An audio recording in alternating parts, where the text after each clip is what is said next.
dini fədakarlıq kimi yox, mənfəətdən keçmə kimi yox, dini ehtiyac kimi tanıtdırmaq lazımdır ki, həqiqətdə də belədir.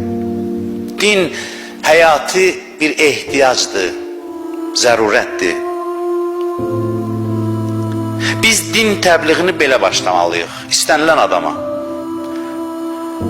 Universal dildə danışaq, insana müraciət eləyək. İstənilən insana belə başlayaq din təbliğ eləməyə. Din sənə xeyrindən keç demir bir kəlmədə. Din sənə deyir ki, xeyrə çat.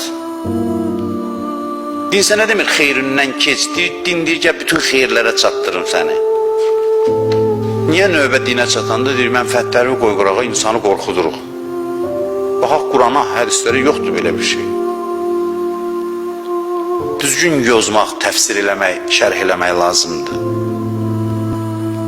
Dava mənfəət davasıdır. İnsanlar mənfəət üçün yaşayır. Bir dənə problem nədədir? Şeytan bu mənfəətə səhv ünvan göstərir.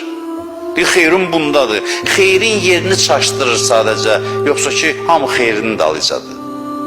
Heç kəs bir hünər eləməyib ki, nəsə bir mənəvi iş görüb. Hamı öz mənfəətinin dalıncadır. Məsələ bundadır ki, o xeyrə ünvanı düzgün təyin etmək. Şeytan sənin mənfəət adı ilə ziyana uğradır. Elə dünyadaykən.